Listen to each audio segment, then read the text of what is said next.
I'd like to call the meeting of the Social Services Committee to order.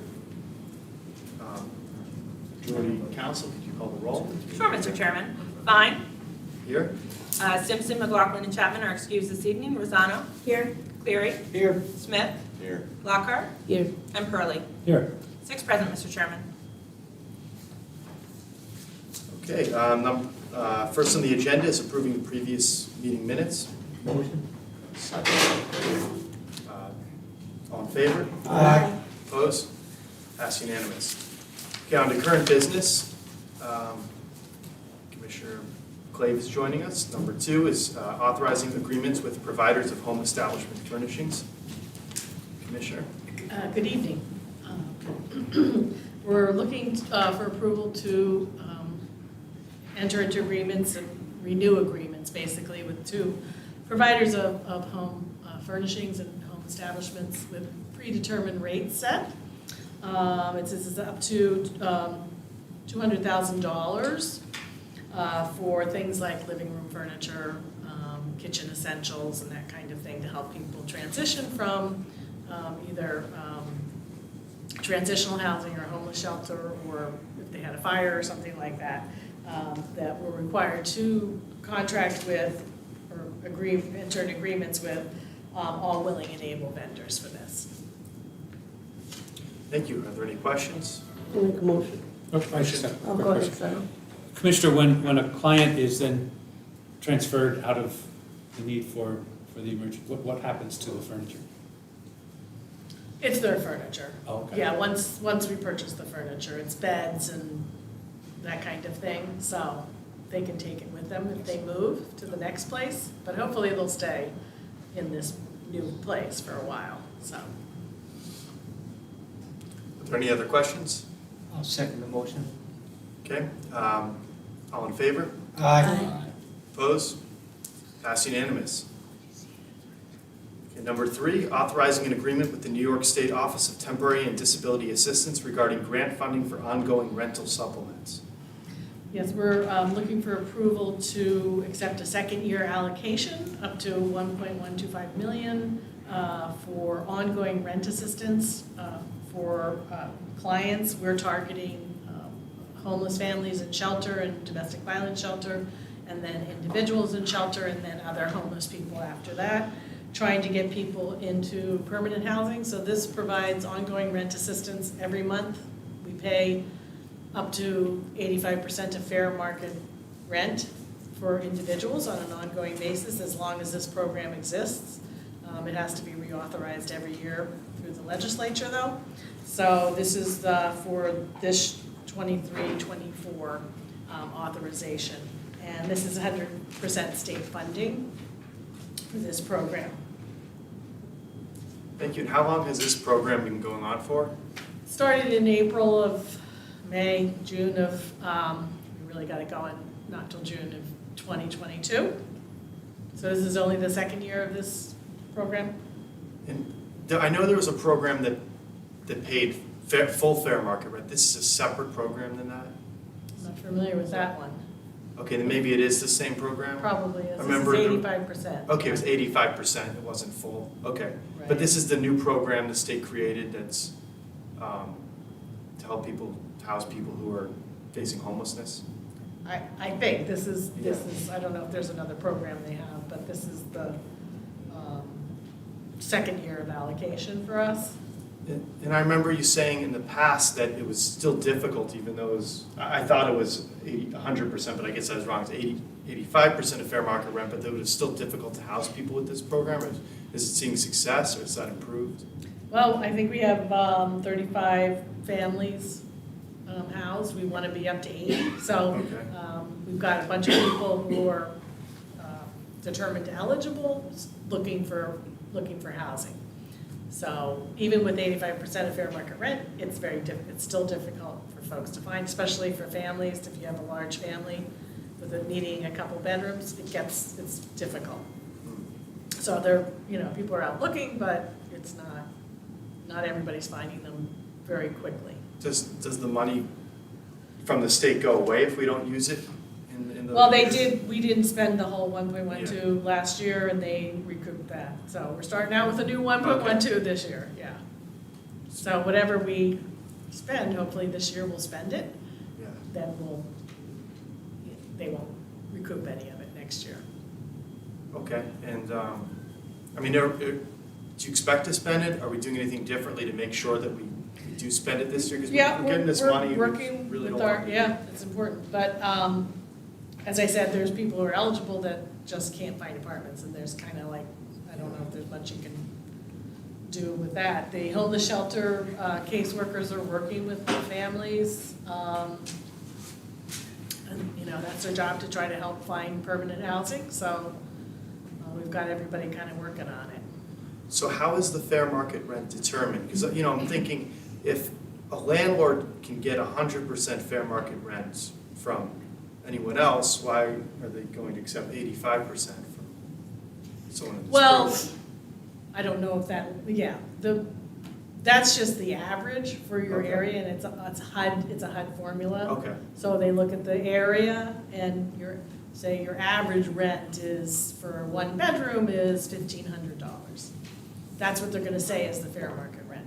But there's a whole range, of course, Yeah. around the fair market rent, some. so there should be a number of apartments available that are 85%, but we know there's an affordable Yeah. housing shortage, which is We why were maybe. very excited that we've never been able to pay this much. Our rent supplement has been around $400 Yeah, for many, many years. It hasn't gone up.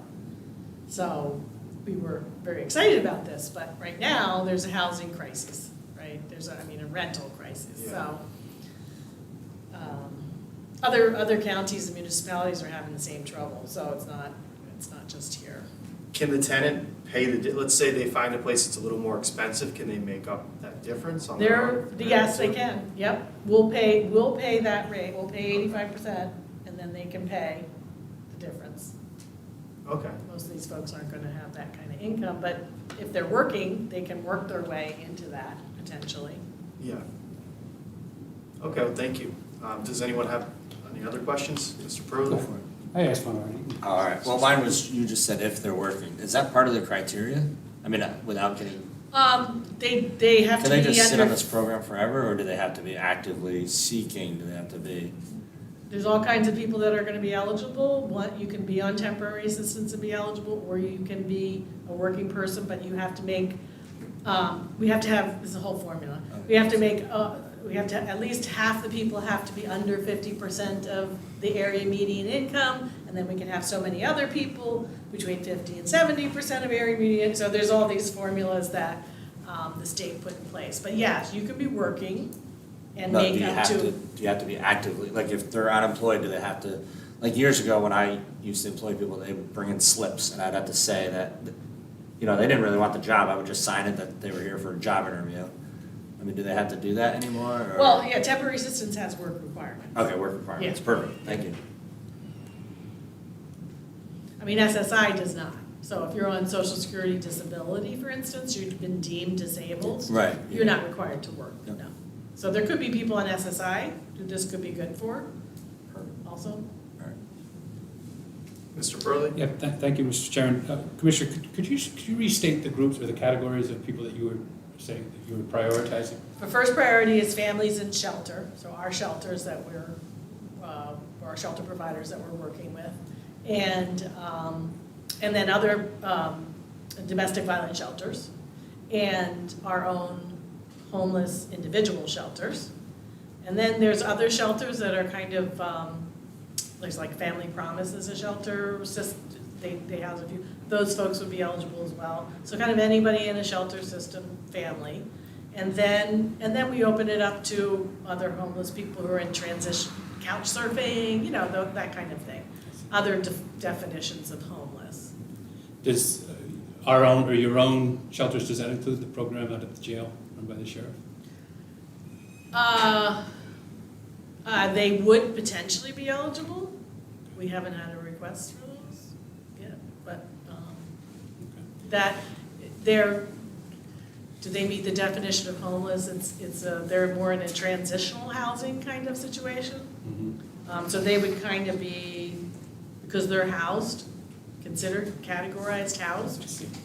So that, but it depends on the circumstances. Again, they're not families out there though, unless they have a family, they could pop up.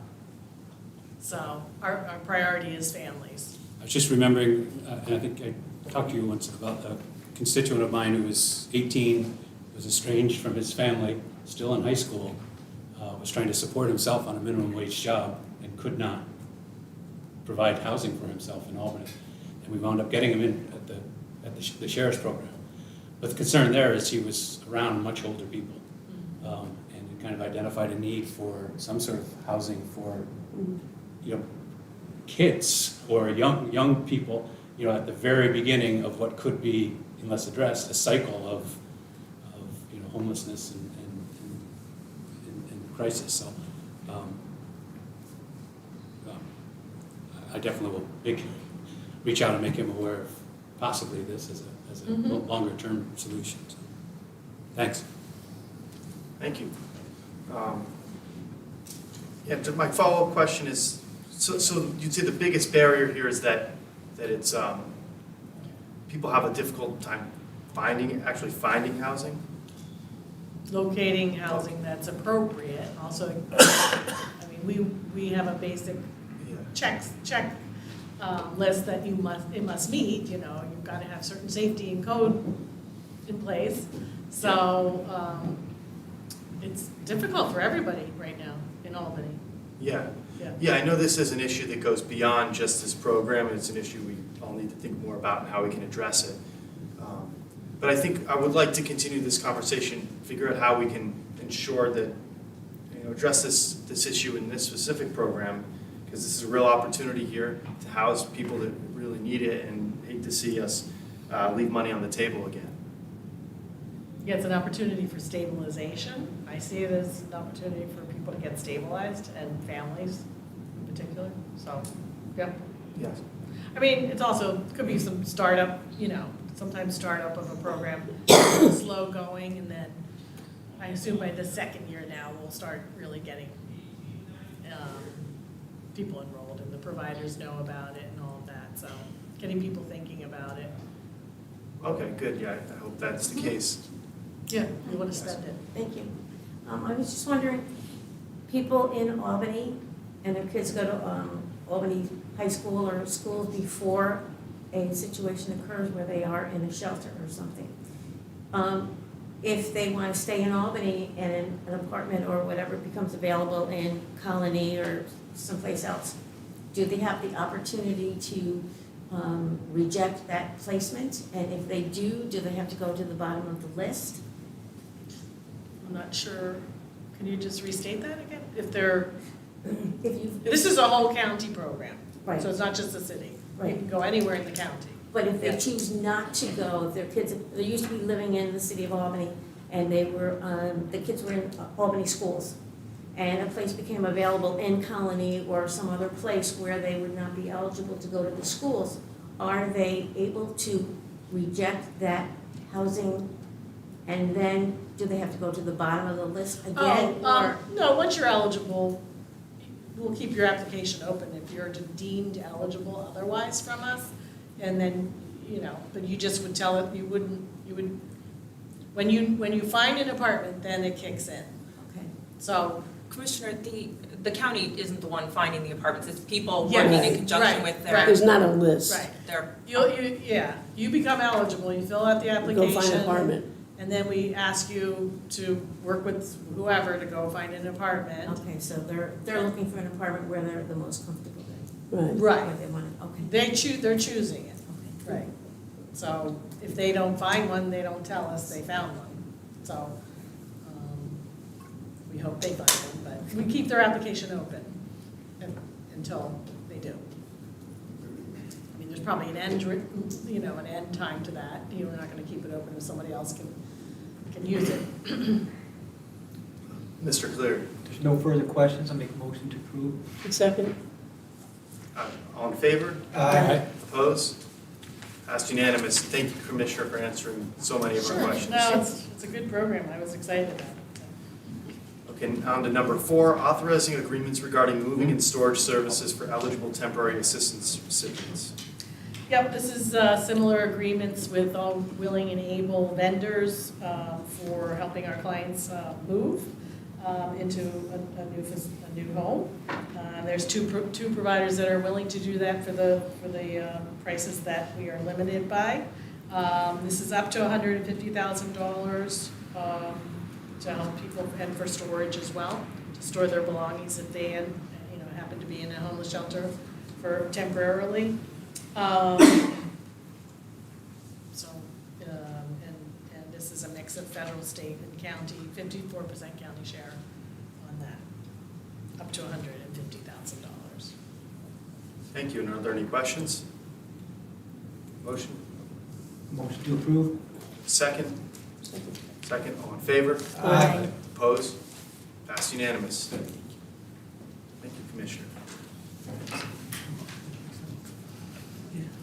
Now on to number 5, authorizing the acceptance of grant funding and agreements regarding the Mobile Response Initiative and amending the 2020-13 Department for Children, Youth, and Families budget. Thank you. Good evening, everyone. Basically, this is the Families First legislation, so we don't want to be utilizing congregate care. So this is an opportunity to look at kinship families and support them. So the mobile vehicle actually can assist in responding to families in the community. In addition, they will also be an outreach resource center. So we'll be utilizing it to go to events and get information out there and really meet the community needs. We are contracting with Trinity, who applied for this or really received the van from the Office of Children and Family Services. This is paid by the Office of Children and Family Services and includes a clinician, behavioral specialist, domestic violence coordinator, and a peer advocate. So it really is a nice disciplined team that will be working with the children and families. Thank you. Are there any questions? Mr. Purley? Thank you, Mr. Chairman. Commissioner, does the state mandate that the response unit be used exclusively for identifying kinship care as opposed to non-related care? It could actually be if a child is in congregate care, to decrease the amount of days the child is in care, to get them back in the community and reacclimate them, and really look at whatever the needs are for that child. But there's going to be that clinical assessment as well. So what do they do vis-a-vis potential caregivers, either kinship or non-related caregivers? What's the actions? Because a lot of times, kin families don't have any resources, and oftentimes children that are placed with a kin often get a disrupted placement. So we want to be able to wrap services around that family and really identify what the needs are. Would a placement be made with kin without those resources ahead of a non-related foster placement? No. Thank you. Are there any other questions? Motion? Second. Second, all in favor? Aye. Opposed? Passed unanimous. Thank you. Thank you, Commissioner. We have a motion to adjourn. I'll make it. Second, all in favor? Aye. Meeting is adjourned. See you. Thanks.